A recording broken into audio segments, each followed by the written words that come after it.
함께 말씀 보도록 하겠습니다. 하나님 말씀 에스겔서 35장 1절에서 15절까지 말씀입니다. 에스겔서 35장 1절에서 15절까지 말씀입니다. 말씀을 읽도록 하겠습니다.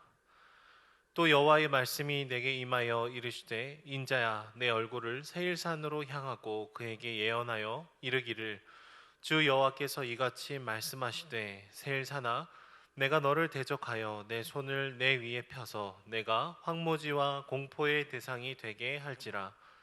내가 내 성읍들을 무너뜨리며 내가 황폐하게 되리니 내가 나를 여호와인 줄을 알리라. 내가 옛날부터 한을 품고 이스라엘 족속의 환난 때 곧 죄악의 마지막 때에 칼의 위력으로 그들을 넘겼도다.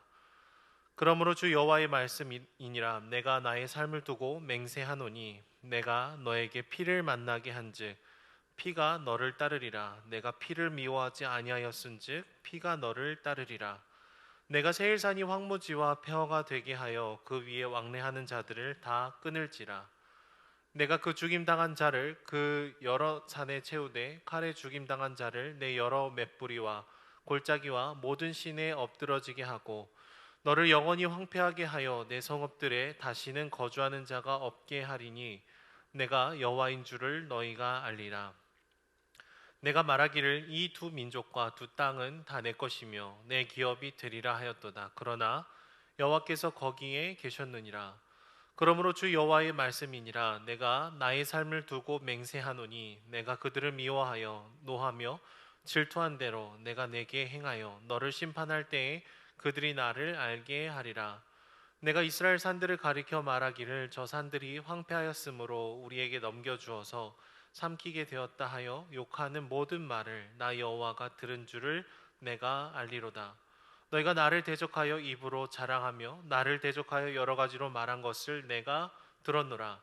주 여호와께서 이같이 말씀하셨느니라. 온 땅이 즐거워할 때에 내가 너를 황폐하게 하되 이스라엘 족속의 기업이 황폐함으로 내가 즐거워한 것 같이 내가 너를 황폐하게 하리라. 세일산아 너와 에돔 온 땅이 황폐하리니 내가 여호와인 줄을 무리가 알리라 하셨다 하라. 아멘. 여러분, 사랑하는 자녀가 잘못을 해서 우리 부모님들이 이렇게 혼을 내야 될 때가 종종 있습니다. 우리 자녀들이 분명히 잘못을 한 상황이죠. 그런데 부모가 혼내기 전에 그 옆에 있는 다른 사람이 우리 자녀들을 혼내는 모습들을 보면 우리 마음이 어떨까요? 굉장히 불편하죠. 분명히 우리 자녀들이 잘못을 했어요. 그럼에도 불구하고 부모인 내가 아니라 다른 사람이 우리 자녀들을 혼내는 모습을 보면 우리 마음이 굉장히 어렵습니다. 왜 그렇습니까? 그 아이의 부모는 나기 때문이죠. 그 아이를 양육할 책임이 나에게 있고 그렇기 때문에 혼을 내야 되는 권리도 사실은 부모에게만 있는 것이죠. 그런데 부모가 아닌 다른 사람이 끊임없이 아이들을 몰아세우는 모습을 보면 우리 마음이 참으로 어렵습니다. 우리 남편과 아내와의 관계도 비슷하죠. 때로는 다락방 모임 가운데 우리 남편의 이러한 모습 때문에 이런 말 때문에 내가 참 힘들어 그렇게 우리 마음을 나눌 수 있죠. 그런데 내 이야기를 들어주던 다락의 식구가 갑자기 막 우리 남편을 막 욕하는 거예요. 막 비난하고 어떻게 막 사람이 그럴 수 있냐고 막 그러면은 우리 마음이 시원할까요? 아니면은 불편할까요? 시원하면 조금 이상한 거고 불편한 감정이 들겠죠. 비록 나를 힘들게 하고 여전히 내 마음을 어렵게 하는 부분들이 있지만 그래도 여전히 내 남편, 내 아내이기 때문에 그렇죠. 그래서 남편과 아내에 대해서 아쉬운 말을 늘어놓을 권리도 사실은 나에게만 있는 것입니다.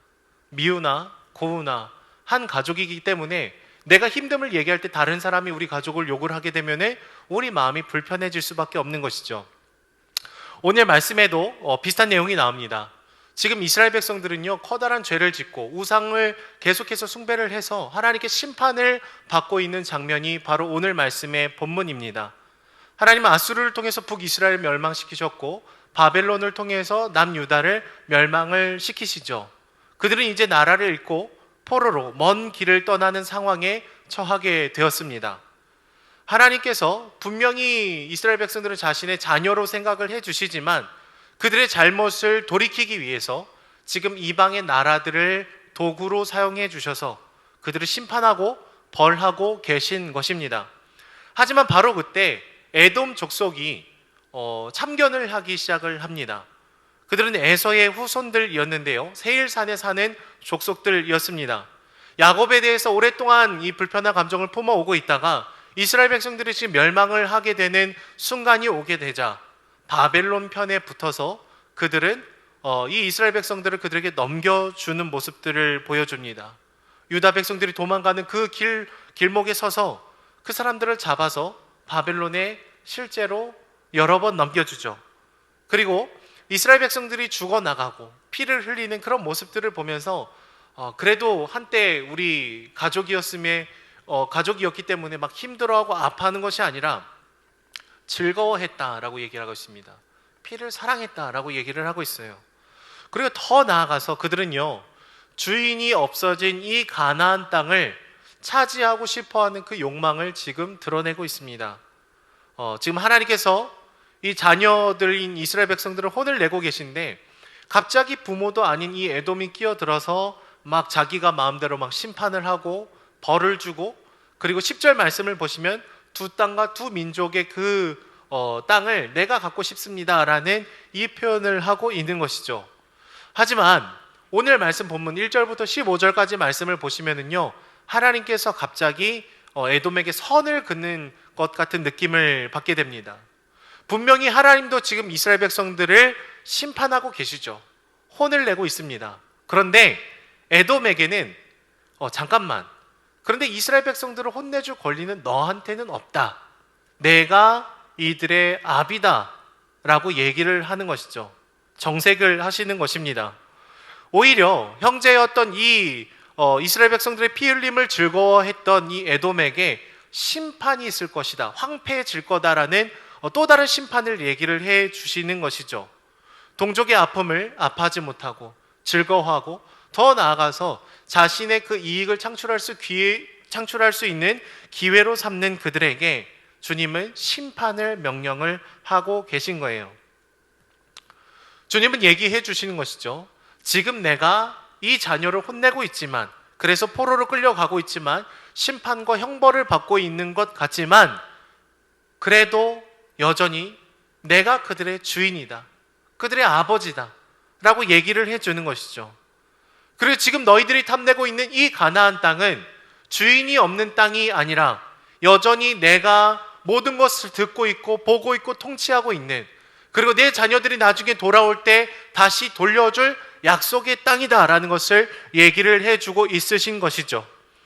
여러분, 이스라엘 백성들이 심판을 받게 된 주된 이유는요, 하나님을 주인으로 모시지 않았기 때문에 그렇습니다. 눈에 보이지 않는 하나님을 왕으로 인정하지 않고 자신의 이익과 우상과 나를 만족시켜줄 그 수많은 우상을 따르는 죄를 범했던 것이죠. 그리고 오늘 말씀에 나오는 이 가나안 땅을 탐내는 에돔 역시도요, 하나님이 계시다는 것을 잘 모릅니다. 그리고 그분이 이 땅을 통치하고 계시다는 것도 잘 몰라요. 동일한 문제가 반복이 되고 있는 것이죠.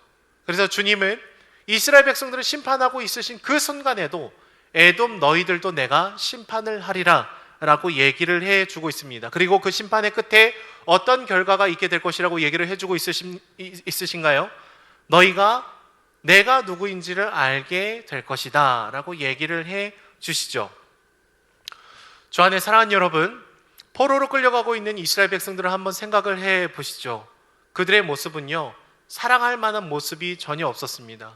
하나님이 선지자를 보냈음에도 불구하고, 수도 없이 말씀해 주셨음에도 불구하고 여전히 우상을 숭배하고 죄악을 반복해서 지었던 존재들입니다. 그리고 그 포로로 끌려가 있는 지역에서도요, 에스겔을 통해서 하나님의 말씀을 듣고 싶다라고 겉으로는 얘기했지만 속으로는 자신의 이익을 위해서 하나님의 말씀을 들으려고 했던 것이지, 그분의 말씀을 그대로 순종하려는 마음조차도 없었던 사람들이죠. 하지만 하나님께서는 그럼에도 불구하고 여전히 그들은 내 아들이다, 그들은 내 딸이다 라고 얘기를 해주고 있는 것이죠. 간섭을 하고 있는 에돔에게 혼을 내도 내가 내고 심판을 해도 내가 낼 거다, 나는 여전히 그들의 아버지고 그들은 내 자녀고 그들이 돌아올 이 땅을 내가 지켜내겠다라고 얘기를 해주고 있는 것입니다. 우리는 이러한 하나님의 사랑을 믿음의 눈으로 봐야 됩니다. 사랑하는 자녀들을 때로는 혼을 낼 때, 분명한 잘못을 해서 훈육을 하고 또는 체벌을 할 때 때리지만 눈물을 흘리는 그 두 마음이 부모에게 있듯이 지금 하나님 심판을 하시지만 가슴을 찢는 그 슬픔이 우리 아버지신 주님께도 있으신 것이죠. 그래서 우리는 이 말씀의 본문을 보면서 심판 뒤에 있는 주님의 눈물을, 그 사랑을 바라볼 수 있어야 됩니다. 우리의 넘어짐보다, 우리의 연약함보다, 우리의 어떠함보다 더 큰 주님의 사랑으로 붙드시고 있는 그 실패하지 않는 그 사랑을 우리는 인식해야 되는 것이죠. 그렇기 때문에 우리는 하나님의 사랑을 믿음의 눈으로 보고 인정하고 찬양하고 선포하는 삶을 살아가야 될 줄로 믿습니다. 말씀을 맺도록 하겠습니다.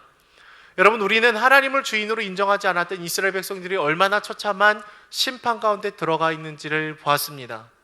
그리고 마치 자기 자신들이 이 땅의 주인인 것처럼 찾아 들어오는 에돔 족속도 하나님을 주인으로 인정하지 않을 때 동족의 아픔을 아파하지 못하고 피를 기뻐하고 즐거워하며 자신의 이익을 추구하는 비인격적인 모습들을 저희는 보았습니다.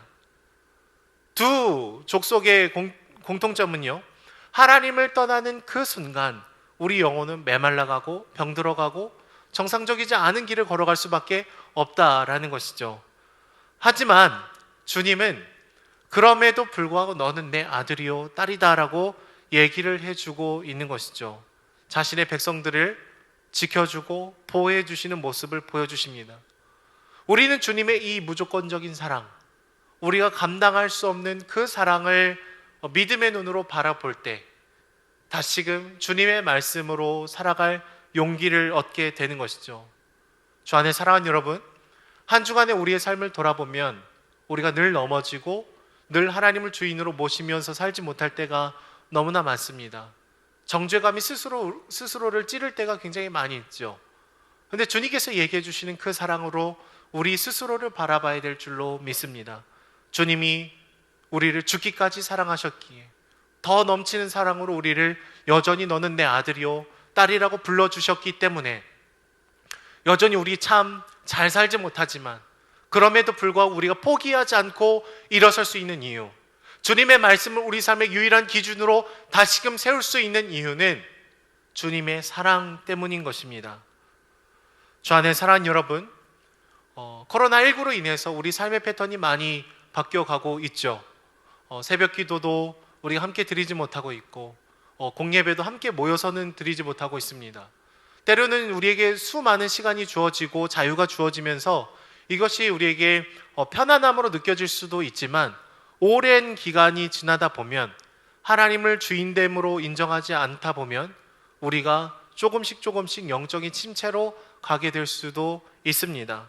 그러나 다시금 그럼에도 불구하고 우리를 붙드시고 사랑한다 말씀해 주시는 주님의 사랑을 기억하면서 다시금 우리 삶을 일으키는 여러분들과 제가 되기를 소망합니다. 오늘 이 예배를 드리기 전에 우리 삶이 어떠했든지 간에 다시금 우리 삶을 주님께 돌이키십시오. 주님 앞으로 나아가십시오. 더 넘치는 사랑으로 우리를 두 팔 벌려 환영해 주시는 주님의 품에 깊이 안기십시오. 그럴 때 주님의 사랑을 우리가 깊이 묵상하며 주께 돌아갈 때 다시금 무너졌던 우리 삶이 회복되어지고 모든 우상이 떠나가게 될 줄로 믿습니다. 하나님의 사랑으로 살아가는 복된 삶을 사시는 저와 여러분들이 되기를 소망합니다. 기도하겠습니다. 사랑해 주님 감사합니다. 저희는 여전히 연약하고 하나님을 주인으로 인정하지 않는 순간이 너무나 많음을 돌아봅니다. 우리의 삶을 돌아보면 당신의 자녀라고 말할 수 없는 수많은 순간들이 있습니다. 그러나 주님, 심판받고 있는 이 이스라엘 백성들을 여전히 보호하시며 여전히 내가 그들의 주인이라고 아버지라고 말씀해 주시는 주님의 사랑을 돌아봅니다. 하나님, 우리 삶을 불쌍히 여겨주시고 긍휼히 여겨주셔서 다시금 주님의 사랑으로 우리 삶이 회복되어질 수 있도록 주님 함께하여 주시옵소서. 수많은 시간 속에 우리 삶이 무너져 내렸더라면 다시금 주님의 사랑으로 일으켜 주시고 하나님과 깊은 교제 가운데 나아가는 우리들이 될 수 있도록 축복하여 주시옵소서. 감사드리며 예수님의 이름으로 기도드립니다. 아멘.